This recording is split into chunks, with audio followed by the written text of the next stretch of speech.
Entrepreneur MBA podcast purpose is to help existing business owners grow their companies past the 10 million in revenue per year benchmark. Here is your host, Stephen Halasnik. Welcome, everyone. My name is Stephen Halasnik, and I am co-founder and managing partner of Financing Solutions. Financing Solutions is the leading provider of lines of credit for small businesses. Our line of credit program is easy, fast, and inexpensive, making it a great cash backup plan. From my own personal experience, I really believe that every business should have a line of credit just in case, especially because the line of credit costs nothing to set up. If you would like to learn more about our line of credit program, please visit us at fscreditline.com.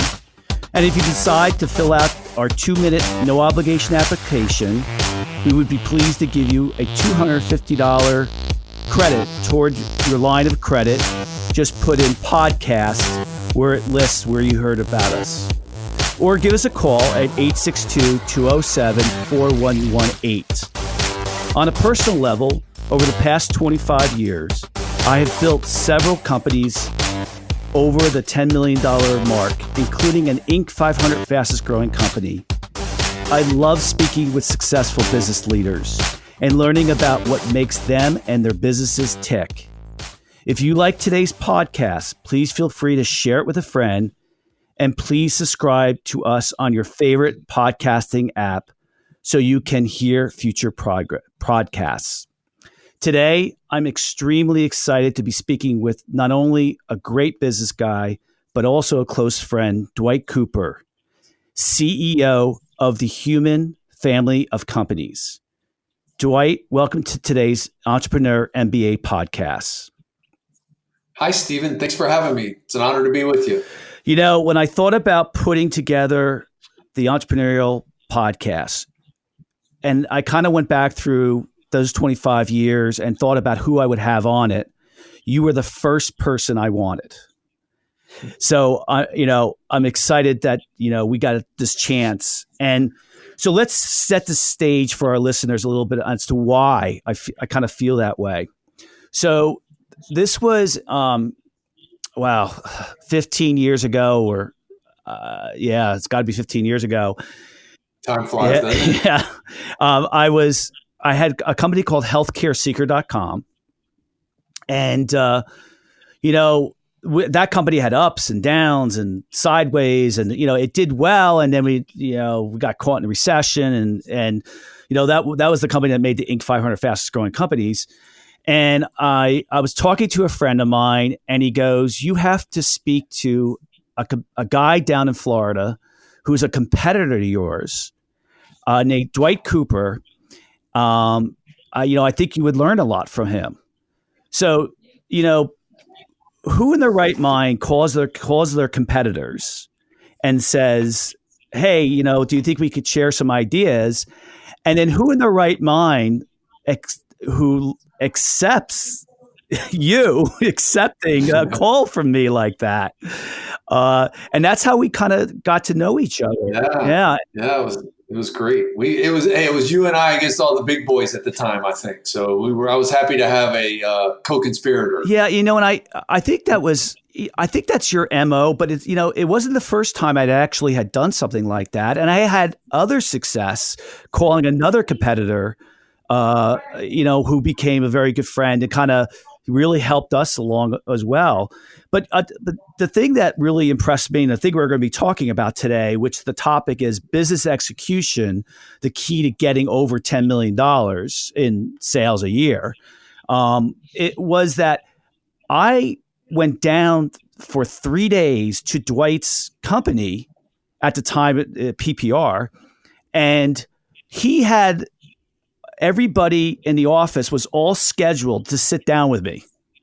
And, he went through his whole process, and I went in, you brought me into your, I don't want to call it the execution room, the war room. What did you call the room with all the KPIs on the walls and everything? Yeah, I think we called it the war room. The war room. I was blown away because I think at the time my company was like $3 million and your company was like $40 million. And I was like, oh my, this is what I have to do at my own company. Not only the war room, but the processes and how you take care of your employees. And it was just, if I could build a company, that's the way I wanted it to look like. And what I saw was that your company, one of its core competencies was business execution. And, I think that's what I really want to dive in today. So let's start off by just taking a step back. Just give us a little history of your career. Sure. Yeah, sure. Thanks, Stephen. I appreciate all the kind words as well. It's been a pleasure being friends with you for all of those 15 years. And I can assure you that I've learned as much from from our relationship as you have described about what you've learned from us. So thank you for that. Those are, they mean a lot coming from you. So, yeah, I started a business back in 1996 with really no experience in business. In fact, the 5 years leading into 1996, I was a basketball coach, and I coached basketball in college, and I was in the role of being a recruiter for the university I coached for. And, next thing you know, I was launching a business in the recruiting world. And, really, Stephen, early on, I really had no idea how to run a business. I just had a lot of energy and grit, and had some of the skills that it took to be a successful recruiter, and started applying those.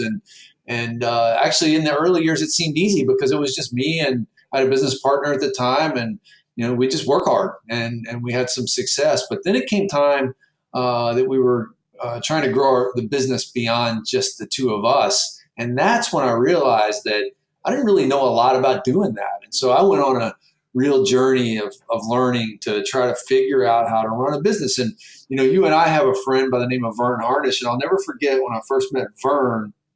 And Vern shared with us that that entrepreneurial businesses like ours never make it to 10 or 15 or 20 or 50 million in revenue with us as the leaders, because we're entrepreneurs, right? And so that was kind of the beginning of my learning journey, and I don't think it was dissimilar from yours. But the other thing Vern always says is who learns fastest wins. And so my career and our growth at PPR have just been really driven by that learning journey. And so to your question, we ran a company called PPR for 22 years. Started it out of my spare bedroom I had a business partner, and we combined all of our savings to date and invested $10,000 in the business. And we eventually grew it to over 100 million in revenue before selling that business in 2016. And in doing so, we've actually one of the coolest parts of that is we made 7 millionaires from our management team, which was awesome.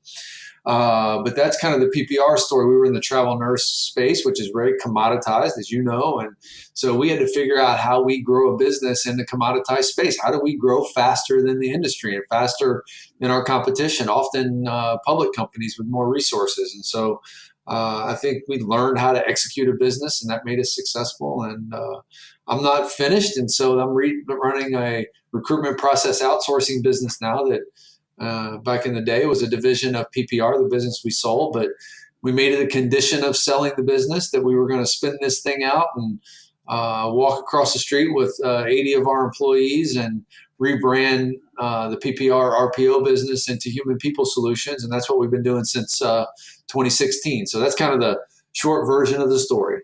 Yeah, one of the reasons why I thought business execution was such an important story to tell was because whenever I meet businesses that have gotten over really the $5 million mark, and then you get to the 10 million, and then you get to the 15 or 20 million, the difference is it's the business execution that gets you over that level. Would you agree with that? I would agree with that. And I would suggest that there's sort of a foundational piece to that allows you to really put great processes and systems into execution. And that foundational level is having a strong sense of core ideology, understanding having shared values and bringing people into your organization that have shared values so that you can trust them to make decisions, and they're not going to make mistakes of the heart because we all have a similar value system. And so that was an important piece, and having more of a purpose of the organization and focusing on the purpose and the values to attract the right people. And once you had the right people, from leadership down to the lowest compensated employee in the business, if you can, we're all in the people business, and if you have that, then you've got a foundation to really execute, and then you can start to pull those execution levers you just referred to. But I agree 100% that figuring out the right rhythm of processes and systems and how you interact with each other are all the key levers in scaling a business past $5 or $10 million in revenue.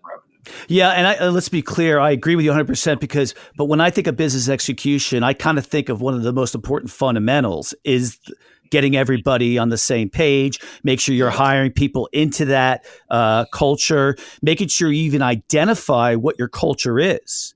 Yes. And so I kind of believe that's part of business execution. I agree. You're correct.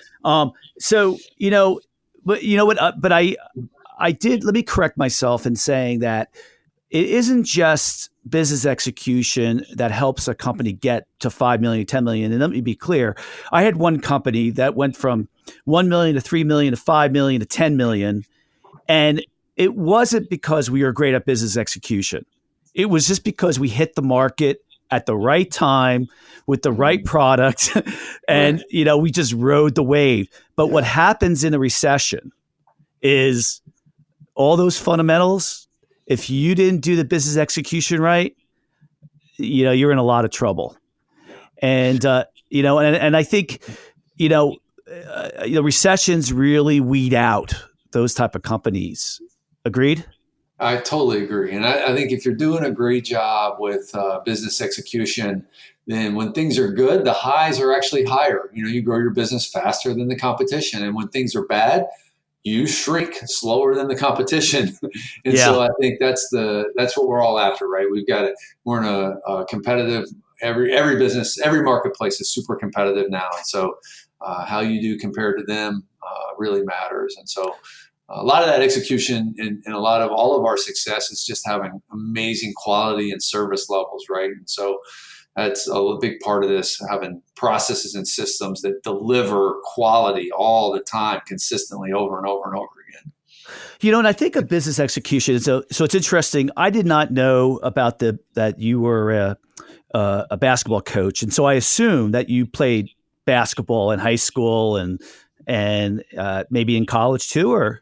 Yeah, so I did. And I had a very pedestrian basketball career, and so I ended up at Florida State. Ultimately, ended up at Florida State, where they were playing in the Atlantic Coast Conference, and I was no longer good enough to play at that level. And so I really thought I went to business school, and so I thought I would be in business quickly, but I was distracted by some fun side hustles of coaching basketball in high school. That one thing led to another. Next thing you know, I spent 6 years making a career out of coaching basketball.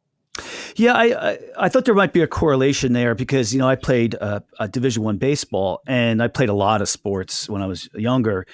And, the biggest difference with me is I get really, in my businesses, I want to be the best at whatever we do. Like if I see a process is broken, I kind of really get annoyed. I'm like, it shouldn't be done that way. What's the process? And I don't really like the word process, to be honest with you. I like the word best practices. Yeah. Because process sounds so compliance. Yeah, and nobody likes that, right. But best practices, I like that because really when you're building these best practices, what you're doing is taking, in many times, what the leaders of the companies have learned that works and moving it down through the organization. Yeah. And so, I even got to a point where I wasn't naming our processes. I was naming it best practices for blah, blah, blah, blah. So let's take a step back and let's think about PPR a little bit more. And just so our listeners know, what, when we say travel nurses, Dwight and I both have the same business. What travel nurses are, they're registered nurses who go to work at hospitals for 13-week or longer assignments throughout the United States at hospitals. And if I didn't mention that, yeah, I think I did. And so they're actually nurses who just go from state to state. Maybe they want to go to Hawaii, or maybe they want to go to Alaska, and they want to work there for 13 weeks. And what our companies did at the time was we placed those people there. And they were our employees. They were on our payroll. We placed them. We billed the hospital, so on and so forth. So looking back at PPR, what were some of the things that you think that you guys did that made your business execution so great? Yeah, I think I'll start with how we interacted with each other. And I think that, you could survey almost any organization in America and ask them about how internal communications, how satisfied they are with internal communications in their organization. And the vast majority of them will be dissatisfied. Employees always want to know more, especially in recent years with the younger generation coming into the workforce. They want more information. And so and I think about, first and foremost, how do we interact with each other? How do we share information? And I think, Stephen, a lot of companies, I think, do a really good job with top-down information. You think about Walmart, they've got this great venue, 2.5 million, I think, the last I heard, employees. It's probably way more than that now, all over the globe. And every single one of them start their shift in a huddle. And their managers provide top-down communication to them. And so I think that's great. And I think that is helpful. It's been the communication within Walmart's been a big part of their success. But if you go back into the time when Sam Walton was running that business, he would go around to each of the stores with a yellow legal pad, and he would be asking questions and listening. And so what he was doing a great job of bottom-up communication. I don't think Walmart probably does that anymore. I think maybe they lost some of that with scale. They have amazing data, and they run their organization with data, but they do a really good job with top-down communication. And so I think that many organizations struggle with the bottom-up communication, where we had to be at PPR. We were consistently in a rhythm of mining for information from our staff, the ones that were with our customers all day, every day. And so I always laugh when people say, what's your communication policy with your employees? And a leader says something like, well, I have an open door policy, right? Well, when you have an open door policy, what you get is some of the information, some of the time for some of the employees. And so my view, and the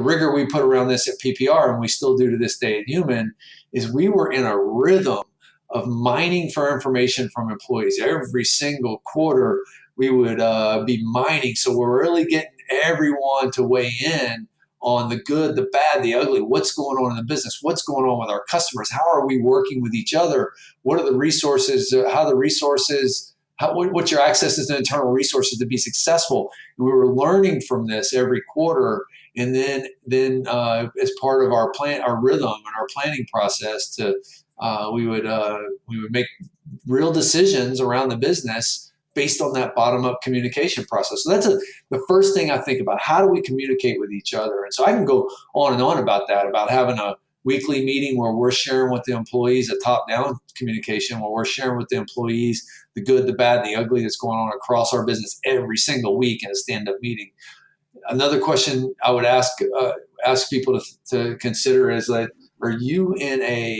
is every employee in your business in a one-on-one huddle meeting, 15 to 20 minute meeting with their next level leader, a minimum of one time a week, every single employee. And so you doing these sort of things pulses the organization in the right way. So we're working effectively, efficiently. We're constantly processing improvement. We've constantly got positive collisions going on in the business that are helping us learn, get better, make changes fast. And so I think that's first and foremost, having lots of processes around how we interact, how we meet, and how we share information. Now, I always wanted to ask you this question because I had heard Now, for our listeners, we mentioned the name earlier on, Verne Harnish. So Verne Harnish he wrote a book called Rockefeller Habits, and he now runs an organization called Gazelles, which is now the largest small business consulting coaching business in the world. And he was Verne the guy who came up with the idea or the concept of the huddle? Yeah, so Verne, it's a little different than what I just described, but for the same reason. So Verne has always been, and still is, an advocate of your leadership team having a daily huddle. And so for many, many, many years at PPR, we had what we called our 909 meeting. And so the senior leadership dialed into that meeting.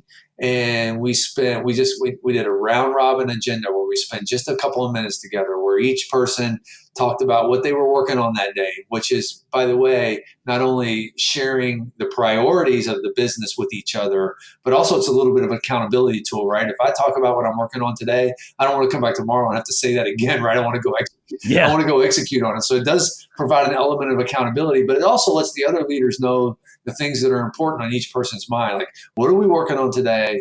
What are we stuck on? Where can we use some help? And that's a quick conversation. We go around the horn, we did that every day for a decade at PPR. When our management team, we started growing divisions, and we were working on, we started bifurcating our duties into different duties. We stopped having those senior leadership team huddles, and then those individual teams started having those huddles. But the analogy I'll give you is that those kind of huddles it's analogous to how you drive a car. If you think about driving a car where you're making these tiny little adjustments with your hands on the steering wheel all the time, versus I'm waiting until I'm almost all the way off the road and I jerk it over to the other side and then I jerk it back over. That's the analogy I like to think about when you're managing your business in those daily huddles. You're making all these tiny little adjustments all the time. And so there's also what would be born out of those daily huddles is, someone would hear the other person make a suggestion or a comment, and they'll say, well, let's take that offline. And it would often lead to a follow-up meeting after the initial meeting. Yeah, and I don't remember, because we do huddles too. We did huddles back then. And I don't remember if we did it because I went to PPR and I saw what you were doing, or if it was just because in, Verne Harnish's, the things that we were learning, that huddles were so important. And this, just for our listeners, if you're not doing a huddle now, what a huddle is typically it should not last over 15 minutes. And also everybody should be standing. So, and the reason for that is after 15 minutes, people start getting a little tired. You kind of know you got to end the meeting. And it's really supposed to be really, really short. It had sometimes, like, did you typically have a structure that you used? Yeah. I think it was, and thank you for pointing out a couple of those important details, right? And so, I think it's funny, the little nuances of that, right, Stephen? It's like people plop down in a chair, the meeting will keep going on forever. and so the standing meeting was an important part of it for sure. And our agenda was usually, hey, what are you working on today? What's going on? Where am I stuck? Where do I need help? That was typically the 10-minute agenda. Yeah, and I found something else, which has been happening more with the newer generation. Everybody gets into their silos. Yeah. You either get into your cubby holes, you get into your offices, and you kind of close yourself off. And, the huddle gets everybody communicating. You get back on the same page, and then you kind of get back into your huddle. And so, back at your work. And so I find that it's a way to get people out of the zone and into a collective zone. And so there's an advantage there as well. Yeah, and it can be done virtually as well. You don't have to have everyone standing in the same room. And so, you can do this across time zones and over the phone and with remote employees. And so, some of the dynamics are obviously different. But and when you do have that dynamic going on where you have folks that aren't in the same location, this huddles become even more important because you don't have the natural sort of water cooler collisions amongst those folks. And, things get done when you have collisions. We learn what's something that's interesting happening in the business that you didn't know before you had that collision. And so those huddles are helpful to facilitate that. Do you ever think of having a huddle with customers? Yeah, not really. And so it'd be interesting because I think most of us would love to have our customer talk to us every day, right? And so that's not possible. It's kind of hard, right? But I think the more the merrier, right? The more frequently you can communicate, the better off you are. Plus, I don't want one customer telling the other customer what if I didn't do a good job. So all right, so. Communication. So one of the important steps of business execution is communication going up and going down. So what else? What would be another? We always say, and obviously many people in this podcast will have heard this phrase, but what gets measured gets done, right? And so, I think one of the things that if we did a good job of, and that I would recommend to any aspiring entrepreneur or leader in a business, is to spend some time, and it does take time. It's not easy. Spend some time talking with your leadership team about what are the one or two most important measures or metrics in every area of the business that you care about, that are easy for people to understand, that we can figure out a process or a system to collect the information easy that tell you the health of your business, right? And so as another sort of Vern lesson, right? Vern basically says, hey, we have relationships with three groups of people. We have employees, we have shareholders, and we have customers. You should have one, maybe two key metrics for those relationships.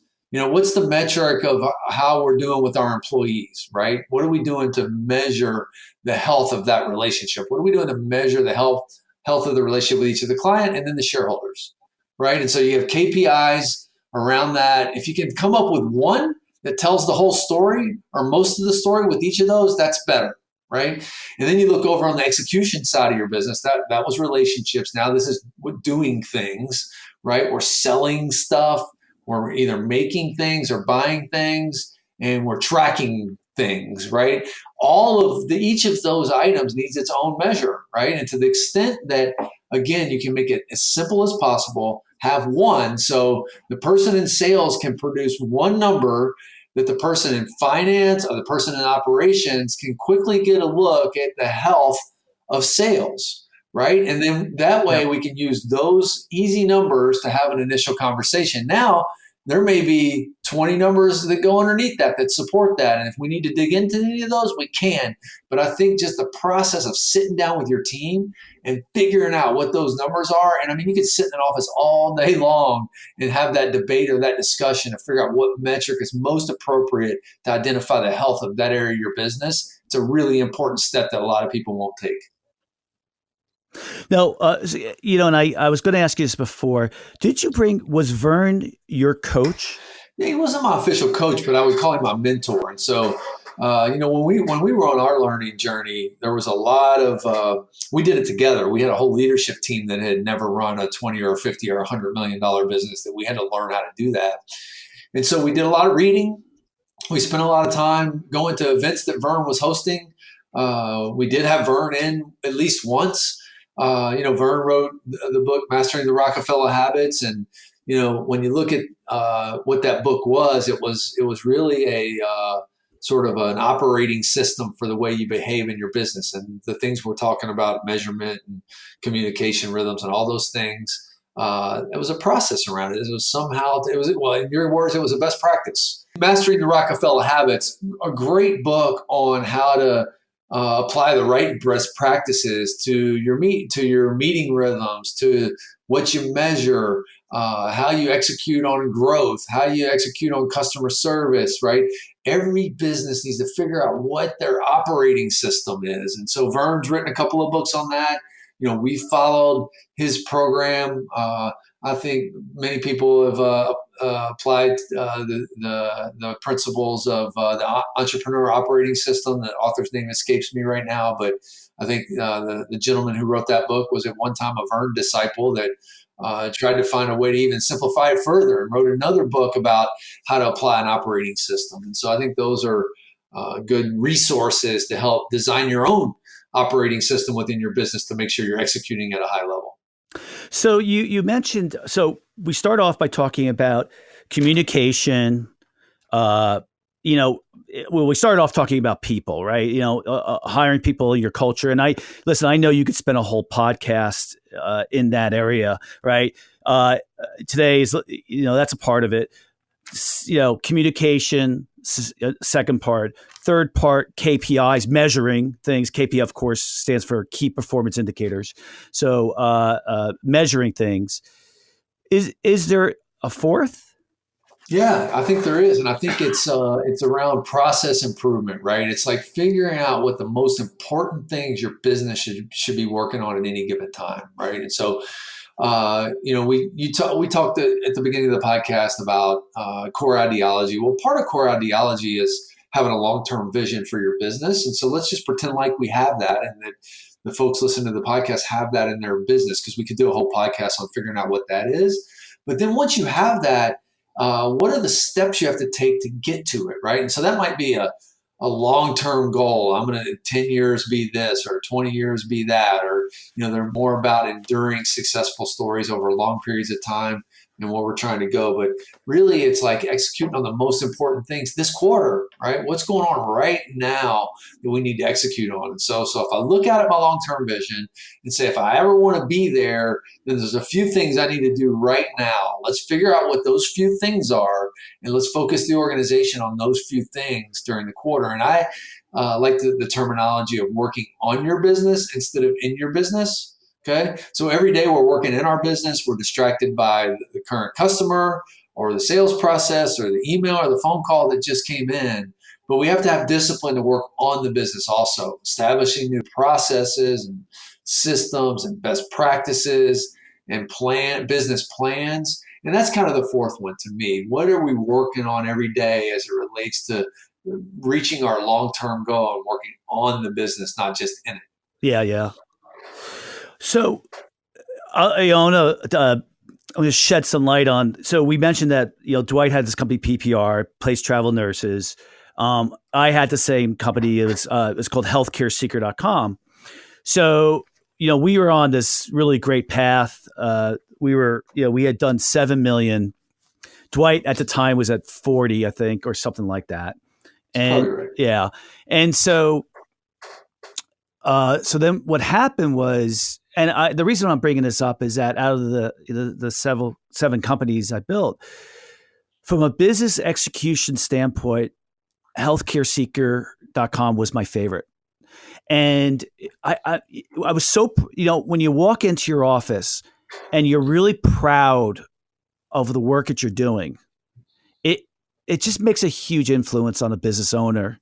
I mean, there was other companies that I had, when my first one I started, I didn't know what I was doing, So, and so, Healthcare Seeker, we did such a good job. We hired great people, and because we had identified the culture and the type of people we wanted early on, we really we did great huddles that were really, we got a lot out of, that people liked being at. We did a great branding project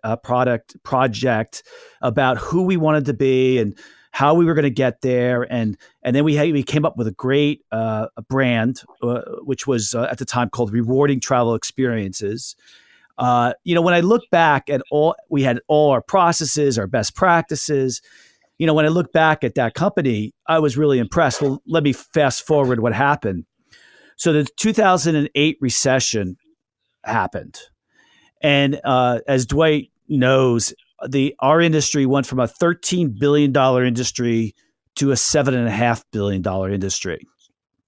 And I know, Dwight, what did your company go down to during that time? We lost during that recession. We lost half our revenue. So we were at the time of that recession, we were 50 million in revenue. Within 6 months of the bottom of the market, we were at 25 million in revenue. We laid off half of our staff. Yeah, same thing happened to us. So we were at 7 million, and then we went down to 3 million. And then what happened with us, so I had a plan, and I think you and I might have talked at the time, was I knew that recessions last about 18 months, and typically, but after 3 years of that recession, I basically couldn't take it anymore. And, and I just pulled the plug, and I just, kind of closed the company down. We were still making money and doing it like that, but I moved on to something else. So it's certainly you would think, if you're a listener right now, that we were great, I thought, at business execution with Healthcare Seeker. Why didn't we survive the recession? And I think we would have, but I think what happened was after 3 years of, torture, I just couldn't take it anymore. I just said I just wanted to move on, and I started something else. So, but I was still very proud of the work that we did in business, in regards to having a really well-run company that people liked working at. And I still apply all those principles to the businesses I own now, which is Financing Solutions, Elite Funeral Funding, Aldi Lot. So, I own a couple of companies right now. I have to ask you because, I think we're in the midst of going into recession, certainly at some point. What did you learn during that recession? Yeah, it's a great question. And so, and Stephen, just to follow up on your comment, I think, there's a certain amount of luck that goes into this and timing. And you mentioned it earlier, you grew a business and hit the timing at the right time. You were in the right time at the right place. And, one of the big distinctions between where my business was and where your business was is that you went from $7 to $3 or $4 million in revenue. I went from $50 to $25 million in revenue. So at $25 million in revenue, I had still a lot of internal resources, right? It has still a lot of great people, et cetera. And so, that was one of the things that was just fortunate timing of where we were in that cycle and then what happens in those recessions is lots of companies don't make it, right? And so if you've built the right business and you get a chance to sort of exploit that after the fact. And so we went really quickly from $25 million in revenue to $100 million in revenue. And part of that was because the market got a little less competitive, and we had we kept a bunch of really talented people around during the recession. So we were able to take advantage of it. So I just don't, that's one of the, I think that there is luck in play. Right. Yeah, and that was our strategy. So when we knew quickly that we were that things were going to be bad, right? And so what happened was I had really grabbed our team and said, "This is what we're going to do."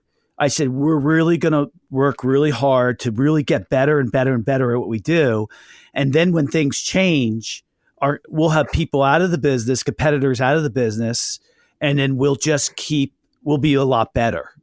And that was really able to, my staff was really motivated, but it just took so long, and our revenue kept, so I don't know, was it, I think it was 5 years after 2008 when it really started to rebound.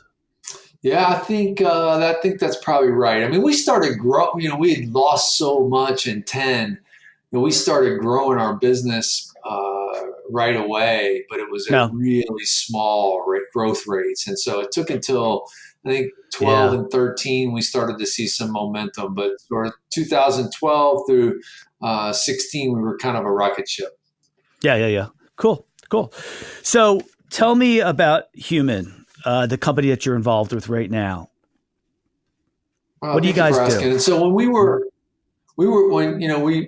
Human initially was a division of PPR, and PPR was a staffing business. You described it earlier, but we were we were about an inch deep with 2,000 hospitals around the country.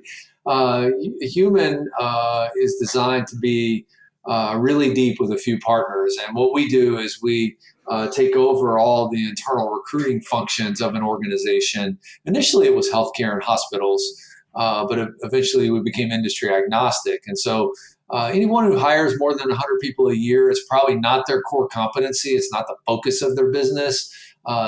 Think of us as similar to outsourcing payroll. It's outsourcing the recruiting function. And so We apply all of our processes, systems, technology, people. We manage the recruiters. We recruit on behalf of our partners, so we look and sound like them. The recruiters and the team that works on the partnership feels just as accountable and managed by the partner as they do by us here. And our job is to provide them with all kinds of great recruiting resources and cutting edge technology, and hire great recruiters and train them and hold them accountable. And so as a result, we usually get 30 to 50% better results than when organizations we partner with were doing it on their own. Yeah. So correct me if I'm wrong here. So let's take, I know the hospital market is a big market for you. It is. So let's take a hospital, and let's say the hospital has to bring on lots and lots of people who are cleaning bathrooms and janitors and bringing on CT Maintenance, people who maintenance people. people and all Right. different types of healthcare professionals who are not doctors, not nurses. They're kind of the nuts and bolts of the hospital. Yeah. You'll go to you'll work with the hospital. You will interview those people. You'll recruit those people. You'll handle the resumes coming in. You'll kind of set up the interviews. Kind of go through that whole process. Help the hospital, giving them the recommendations of what is needed. Yes. It's called recruitment process outsourcing. Yep. And do I have that right? Yeah, one way to think about it, Stephen, is like if you think about an internal recruiting department in every organization, anyone who hires enough people to have an internal recruiting department, we do everything they do very similarly to the way they were doing it before. We just make every step in the process a little bit more efficient, a little bit more effective. We apply best practices to every step in that recruiting process when it comes to sourcing candidates. We, instead of using, Indeed and LinkedIn, we use Indeed and LinkedIn and 15 or 20 other sources, right? And when it comes to using screening tools, we have every screening tool you might imagine. And so we act just like them. We source candidates. We narrow the field down to the best matches for the job, and then we give those matches to the hiring manager and say, here are the 2 or 4, however many they want, best candidates. Let me schedule an interview with you and them, and then you tell me who you want. And then we go back and make the job offer, and then we start the candidate due diligence process. So we really do all the functions that internal recruiter was doing before we arrived. Yeah, but it's on a very large scale too. It is. We hire 18,000 people a year. We do it in a number of industries. Probably 50% of our business is still healthcare, but we do it in a number of industries and across every time zone in the United States. It's interesting because what made me think of it was I think we were talking during the recession. You and I needed help, so I was calling you, and you started that business during that time. Yeah, great. I appreciate you mentioning that, Stephen, because that was one of our reactions to the recession. So we basically looked at ourselves in the mirror and said, we're kind of a one-trick pony. We do travel nursing. We need to do more things. All right. It's always this, and this is another thing for entrepreneurs to think about. There's always this balance between being really focused and good at a couple of things or one thing or 3 things, and also being diverse, right? It's hard to be both of those things, right? And so we decided that we needed a dose of diversity in our offerings. And so recruitment process outsourcing was one of our offerings launched out of the recession. I think we launched 3 business lines. And so when it came time to sell the travel nurse business, we had incubated those 3 business lines and actually took all 3 of them with us and moved across the street with 80 people and set up Human People Solutions. Yeah, I don't know if you know David Hauser, but he's from Grasshopper. But I just had him on a podcast and he was talking, his topic was how and why to start another business when you have an existing business. Right. So there's a perfect example. You were kind of looking to diversify. And I remember that conversation at the time because you were like, and I agreed with you at the time, I really thought, you said, I really think the RPO, the recruitment process outsourcing business, is ripe, that it could really be the next big thing. And I really think you're on to something with Human. I think it's gonna really explode. Yeah, it's been a great run. We spun it out in the beginning of 2017, and we've doubled that business. We're nearly at 20 million in revenue from 10 when we spun it out, and so it's been I got to bring a bunch of folks with me that I cared about and liked working with, and so we're excited about it and trying to do it all over again. Well, listen, I really appreciate talking to you, Dwight. Dwight, I always find you so inspiring, and I kind of, whenever we talk, I'm like ready to kind of improve on what I'm doing, and it's been fantastic to be your friend and to listen to you. So I would thank you. I would like to personally thank Dwight for coming on today's podcast. I think there's a lot of nuggets for all of us to implement. If you like today's podcast, please feel free to share it with a friend, and also subscribe on your favorite podcasting app. And of course, if you're looking for a line of credit for your business, you could call us at 862-207-4118, or you could visit our website at fscreditline.com. And again, please put in podcast in the reference section, and we'll be happy to give you a $250 credit on file. Dwight, if anybody wants to reach you, how would they go about doing that? Yeah, that's a great question. Yeah, please reach out to me at dwightcooper@human.com. Now, Human spelled a little funny. It's HUEMAN.com. It's spelled that way because we try to represent all the different hues of people and employees and customers that we get to work with every day. So, yeah, please reach out to me at dwight.cooper@human.com if you want to learn more about Human. Great. And I want to thank our listeners. And remember, just all of us keep getting better.